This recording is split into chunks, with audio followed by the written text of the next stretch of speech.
Hi hello నమస్తే అందరికీ welcome to my channel Gana stories world. Story చదివే ముందు ఛానల్ని తప్పకుండా సబ్స్క్రైబ్ చేసుకోండి. My bad boy episode 29. Sameera ప్రేమగా ఆమె పెదాలని చరణ్ పెదాలకి అందివ్వడంతో ఇక ఆగుతాడా బాబు? స్మూత్గా స్టార్ట్ చేసిన కిస్ని డీప్గా మార్చి ఆమె పెదాలకు బొక్క పెట్టి బ్లడ్ వచ్చేలా కొరుకుతాడు. ఆ సచ్చినోడా, కాస్త స్మూత్గా కిస్ చేయొచ్చు కదరా అంటుంది సమీర నొప్పికి.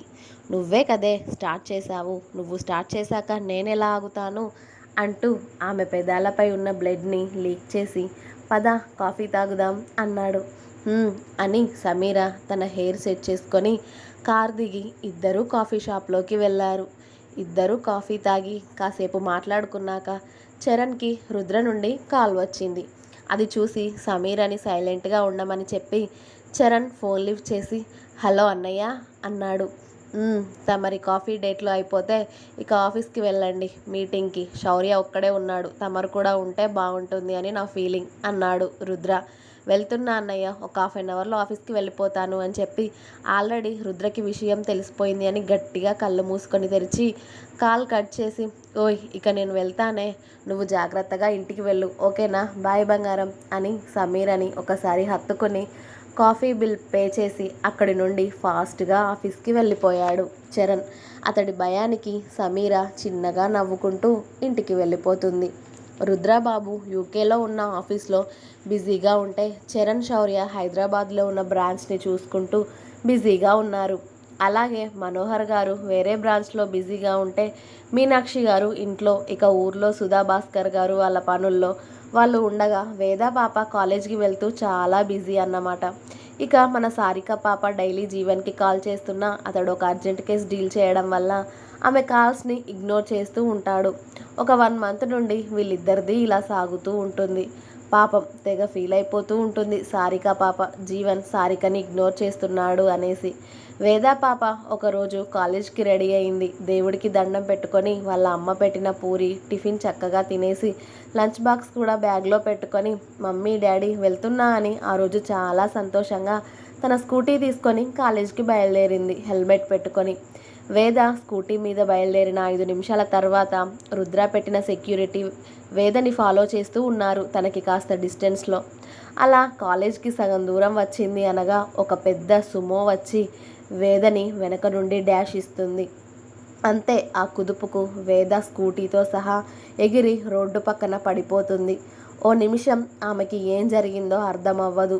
స్కూటీ ఓ వైపుకి, వేద ఓ వైపుకి పడగానే అమ్మా అని గట్టిగా అరుస్తూ ఉంటుంది తనకి తగిలిన దెబ్బకి. అప్పటికే తలకి రక్తం కారుతూ ఉంటే బాడీ మొత్తం గీసుకుపోయి ఎక్కడికి అక్కడ బ్లడ్ కారుతూ ఉంటుంది వేదకి. క్షణంలో జరిగిపోయిన దానికి సెక్యూరిటీ కూడా షాక్ అయిపోయి ఆ సుమోని పట్టుకుందామని చూసేసరికి అది నిమిషంలో వేగంతో అసలు ఆ రోడ్ నుండి తప్పించుకుంటుంది. ముందు దానికన్నా ఇప్పుడు వేదని సేవ్ చేయడం ఇంపార్టెంట్ కాబట్టి సెక్యూరిటీ ఫాస్ట్గా వెళ్ళి వేదని లిఫ్ట్ చేసి వాళ్ళ కార్లో ఎక్కించుకొని ఒక పెద్ద హాస్పిటల్కి తీసుకువెళ్తూనే వెంటనే రుద్రకి ఫోన్ కలిపారు.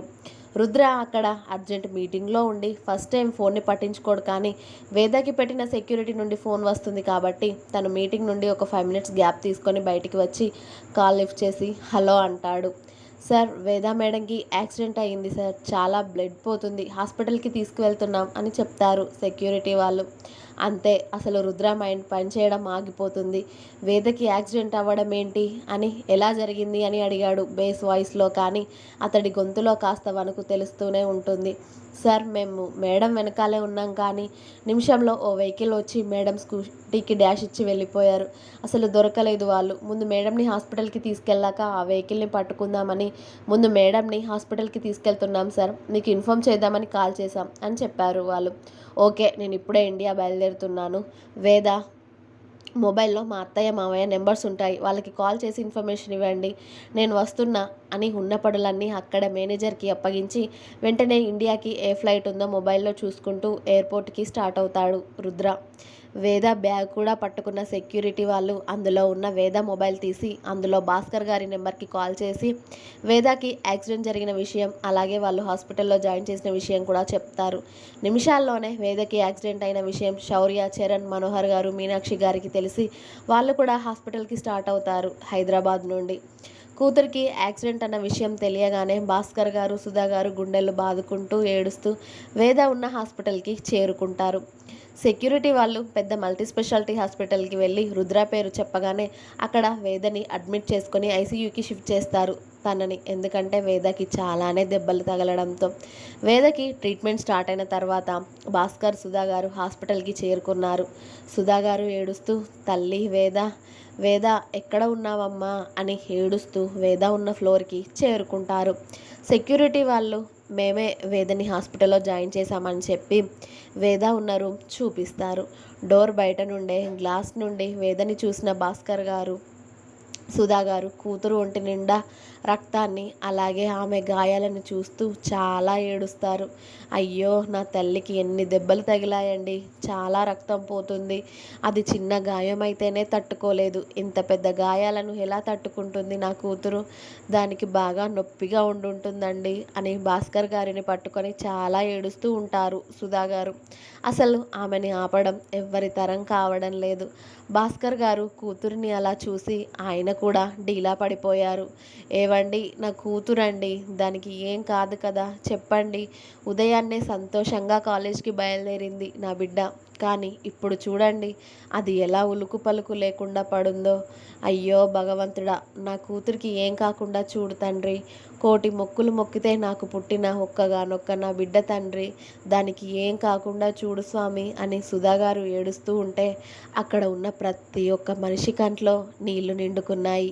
ఆ తల్లి బాధ అందరికీ అర్థమై అందరూ కూడా చాలా బాధపడుతూ ఉంటారు, ఆ హాస్పిటల్లో ఉన్న వాళ్ళు కూడా. సుధా, నువ్వే ఇలా డీలా పడిపోతే ఎలా చెప్పు, మన కూతుర్ని ఎవరు చూసుకుంటారు, నువ్వు ఇలా ఏడుస్తూ ఉంటే ఎలా, తనకి ట్రీట్మెంట్ జరుగుతుంది కదా, సాయంత్రం లోపు వేద లేచి అమ్మ అంటూ నీ చుట్టూ తిరుగుతుంది నా బిడ్డ, నువ్వు ఇలా ఏడ్చి వీక్ అయితే నిన్ను చూసి తను కూడా బాధపడుతుంది సుధా, ప్లీజ్ నా మాట విను సుధా అని భాస్కర్ గారు ఆవిడని ఊరుకోబెడుతూ ఉంటారు. కానీ ఆవిడ ఏడుపు మాత్రం ఆగడం లేదు వేదని అలా చూసి.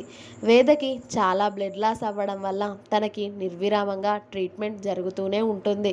2 గంటల్లో శౌర్య, చరణ్, మనోహర్ గారు, మీనాక్షి గారు హాస్పిటల్కి చేరుకున్నారు. ఇక్కడ సుధా గారు ఏడుస్తూ ఉంటే అక్కడ మీనాక్షి గారి ఏడుపు ఆపడం కొడుకు వల్ల, భర్త వల్ల అస్సలు అవ్వడం లేదు. కోడలికి ఏమైందో అని ఆవిడ ఈ విషయం తెలిసిన నుండి ఏడుస్తూనే ఉన్నారు. హాస్పిటల్కి రాగానే పరుగున వేద ఉన్న ఫ్లోర్కి వచ్చి అక్కడ ఏడుస్తున్న సుధా గారిని, భాస్కర్ గారిని చూడగానే వదినా అంటూ వెళ్ళి సుధా గారిని హత్తుకొని, వేద ఎలా ఉంది వదిన, ఏది నా కోడలు, ఎక్కడుంది వదిన అని ఏడుస్తారు మీనాక్షి గారు. చరణ్, శౌర్య కూడా వేదకి ట్రీట్మెంట్ జరుగుతుంది అని తెలుసుకొని వెళ్ళి సెక్యూరిటీతో మాట్లాడుతూ ఉంటారు, అసలు ఎలా జరిగింది ఏంటి అంటూ. వదిన, నా కూతురు వదిన, చడి చప్పుడు లేకుండా అక్కడ పడి ఉంది వదిన, దాన్ని లేవమని చెప్పు వదిన, రుద్ర ఎక్కడ ఉన్నాడు, అది రుద్ర మాట అయితే వింటుంది, రుద్రని రమ్మని చెప్పు వదిన, నా కూతుర్ని లేమ్మని చెప్పు వదిన అంటూ మీనాక్షి గారిని పట్టుకొని గుండెలు అవిసేలా ఏడుస్తూ ఉంటారు సుధా గారు. ఆవిడ ఏడుపుని అస్సలు ఎవరు కంట్రోల్ చేయలేకపోతూ ఉన్నారు. రుద్ర ఆర్డర్స్ మీద స్పెషల్ డాక్టర్స్తో వేదకి ట్రీట్మెంట్ జరుగుతూ ఉంటుంది. అక్కడ ఉన్న ఏ ఒక్కరికి వేద పరిస్థితి తెలియదు, ఒక్క రుద్రకి తప్ప. Veda situation minute to minute update రుద్రకి అందుతూనే ఉంది. వేద సిచ్యువేషన్ ఒక్క రుద్రకి తప్ప అక్కడ ఉన్న ఎవ్వరికీ తెలియదు. మినిట్ టు మినిట్ అప్డేట్స్ వేద గురించి ప్రతి ఒక్కటి కూడా రుద్ర తెలుసుకుంటూనే ఉన్నాడు. ఇక్కడ వేదకి ఎలా ఉంది అని డాక్టర్ని అడిగి విసిగిపోయి ఉన్న రుద్ర కాల్ చేసి, వాళ్ళని ఏమీ అడగకండి, వాళ్ళ పని వాళ్ళని చేయనివ్వండి అని ఒకే మాట చెప్పడంతో ఇక ఎక్కడి వాళ్ళు అక్కడే చైర్స్లో కూర్చున్నారు బాధగా. వాళ్ళకి ఆనుకొని నిలబడి వేద ఉన్న రూమ్ వైపే చూస్తూ ఉన్నారు. వాళ్ళందరూ ఉండి వాళ్ళందరి మధ్యలో వేద లేకపోయేసరికి వేద లేని వెలితి చాలా బాగా తెలుస్తోంది. ఎంత అల్లరి చేసేది ఇప్పటికే అందరూ కలిసి ఉంటే, అలాంటిది ఉలుకు పలుకు లేకుండా ఇప్పుడు హాస్పిటల్ బెడ్ మీద పడి ఉంది అని ప్రతి ఒక్కరూ కూడా మూగగా రోదిస్తూ ఉంటే, సుధా గారు మాత్రం పైకే ఏడుస్తూ ఉన్నారు. కూతురికి అలా అయిందని తెలిసిన దగ్గర నుండి ఆవిడ పచ్చి మంచినీళ్ళు కూడా ముట్టుకోలేదు. ఆవిడ మీనాక్షి గారు సుధా గారిని పట్టుకొని ఉన్నారు, కానీ వాళ్ళిద్దరూ ఏడుపుకి అసలు అడ్డే లేకుండా పోయింది. ఎవరు ఎంత ఊరుకోబట్టినా కూడా వాళ్ళు ఊరుకోవడం లేదు. భాస్కర్ గారి దగ్గర మనోహర్ గారు ఉన్నారు. ఆ రోజు గడిచి తెల్లవారబోతుంది. ఉదయం 4 గంటల ప్రాంతంలో హాస్పిటల్లో అడుగుపెట్టాడు రుద్ర. అతడి మొహం చాలా గంభీరంగా ఉంది. ఎవరైనా అతడితో మాట్లాడాలి అన్నా కూడా భయపడేలా. రుద్ర వేద ఉన్న ఫ్లోర్కి చేరుకున్నాడు. ఆ ఫ్లోర్ అంతా కూడా చాలా సైలెంట్గా ఉంది. రుద్ర అడుగుల శబ్దం తప్ప అక్కడ ఏమీ వినిపించడం లేదు. అతడి అడుగుల శబ్దానికి చరణ్, శౌర్య అటువైపు చూశారు. అతడు ఇప్పుడు ఎలా ఉన్నాడో వాళ్ళిద్దరికి మాత్రమే తెలుసు. ఇంకా ఏడుస్తూ ఉన్న సుధా గారిని చూశాడు రుద్ర ముందుగా. అతడు ఎవ్వరి దగ్గరికి వెళ్లకుండా డైరెక్ట్గా సుధా గారి దగ్గరికి వెళ్ళి మోకాళ్ళ మీద కూర్చుని ఆవిడ చేతుల్ని అతడి చేతుల్లోకి తీసుకున్నాడు. రుద్ర, అత్తయ్య అని పిలవగానే, నాన్న రుద్ర వచ్చేసావా? అది చూడు నాన్న, నిన్నటి నుండి లేవకుండా అలాగే పడుకుంది. మమ్మల్ని ఎవ్వరిని లోపలికి పంపించడం లేదు. దాన్ని మమ్మల్ని చూడనివ్వడం లేదు. కనీసం నువ్వైనా వెళ్ళి వేదని చూడు రుద్ర. నువ్వంటే దానికి చాలా భయం కదా. నువ్వు ఏది చెప్తే అది చేస్తుంది. వేదని లేమని చెప్పు రుద్ర అని ఏడుస్తూ ఉంటారు ఆవిడ రుద్రని పట్టుకొని. అత్తయ్య మీరు ఊరుకోండి అని ఆవిడ కన్నీళ్లు తుడిచి, నా మీద నమ్మకం లేదా మీకు? వేదకి ఏం కాలేదు. తను కోలుకోవడానికి కొంచెం సమయం పడుతుంది అంతే. వేదని తిరిగి మళ్ళీ మంచిగా మీ చేతుల్లో పెట్టే బాధ్యత నాది. నన్ను కూడా నమ్మరా మీరు అని అడిగాడు రుద్ర. నమ్ముతాను అన్నట్టుగా తల ఊపారు ఆవిడ. తనకి ఏం కాదత్తయ్య, నేనుండగా దానికి ఏమైనా కానిస్తానా? కాకపోతే ట్రీట్మెంట్ జరుగుతుంది కదా, అందుకే ఎవరిని లోపలికి పంపించడం లేదు. ఇప్పుడు నేను వెళ్ళి చూస్తాను, అన్నీ కనుక్కొని వచ్చి మీకు చెప్తాను. అప్పట్లోగా మీరు ఫ్రెష్ అయ్యి కాస్త జ్యూస్ తాగండి. లేకపోతే మీకు వేదని చూపించను. నేను చెప్పినట్టు చేస్తేనే డాక్టర్ పర్మిషన్ తీసుకొని మిమ్మల్ని లోపలికి తీసుకెళ్తాను అన్నాడు రుద్ర. అంది అల్లుడి మాటకి సుధాగారు. అమ్మ, నువ్వు కూడా ఏడిస్తే ఎలా? అత్తయ్యకి ఎవరు ధైర్యం చెప్తారు? లేండి చెర్రీ, మమ్మీని అత్తయ్యని రూమ్కి తీసుకెళ్ళు అనడంతో ఆ ఫ్లోర్లోనే ఒక రూమ్ ఆల్రెడీ తీసుకోవడంతో అందులోకి అత్తయ్యని అమ్మని తీసుకువెళ్ళి ఫ్రెష్ అవ్వమని చెప్పాడు చరణ్. వాళ్ళు అందులోకి వెళ్ళాక శౌర్య వాళ్ళ కోసం జ్యూస్ ఇంకా ఏదైనా టిఫిన్ తీసుకొద్దామని బయటికి వెళ్ళాడు. సెక్యూరిటీ వాళ్ళు మేము తీసుకొస్తాం సార్, మీకెందుకు ఇబ్బంది అంటే పర్లేదు అని శౌర్యనే బయటికి వెళ్ళాడు. రుద్ర మెల్లిగా భాస్కర్ గారి దగ్గరికి వెళ్ళి, వేదకి ఏం కాదు మావయ్య, మీరు బాధపడకండి అని ఒకే మాట చెప్పి ఇక డైరెక్ట్గా వేద ఉన్న రూమ్లోకి వెళ్ళాడు రుద్ర. హాస్పిటల్ డ్రెస్లో ఆ బెడ్ పైన తలకి పెద్ద కట్టు, చేతులకి కట్లు, కాళ్ళకి కూడా ఓ పెద్ద కట్టు, పాదాలు అన్నీ గీరుకుపోయి మొహం మీద అక్కడక్కడ చిన్న మరకలు, నోటికి ఆక్సిజన్ పైప్ పెట్టి ఇంకా చేతికి డ్రిప్స్, ఇంకా ఆమె ఒంటికి ఏవో మిషన్స్ పెట్టి ఉంచారు వేదకి. అలా వేదని చూసిన రుద్ర కంట్లో కన్నీళ్లు ప్రత్యక్షమయ్యాయి, కానీ అవి బయటికి రాలేదు. రుద్ర అతడిని అతడే తమాయించుకొని మెల్లిగా వేద బెడ్ వైపు ఒక అడుగు వేస్తూ ఉంటే ఆ హాస్పిటల్ డాక్టర్ వేద పరిస్థితి గురించి ప్రతి ఒక్కటి కూడా రుద్రకి ఎక్స్ప్లెయిన్ చేస్తూ ఉన్నాడు. సార్, తలకి పెద్ద గాయం అవ్వడం వల్ల 4 స్టిచెస్ పడ్డాయి. కుడి చేయి కుడికాలు ఫ్రాక్చర్ అయ్యాయి. ఇక మిగిలిన దెబ్బలకి ట్రీట్మెంట్ చేశాం, కానీ తలకి చాలా పెద్ద గాయం అవ్వడం వల్ల తను ఇంకా స్పృహలోకి రావడం లేదు. అలాగే బాడీకి కూడా చాలా గాయాలు అవ్వడంతో తనకి మత్తు వీడుతున్న కొద్దీ ఆమెకి పెయిన్స్ తెలుస్తాయి. అలాగే తను కోలుకోవడానికి కూడా చాలా సమయం పడుతుంది సార్ అని చెప్పారు డాక్టర్. తను ఎప్పుడు కళ్ళు తెరుస్తుంది అని ఒకే మాట అడిగాడు రుద్ర.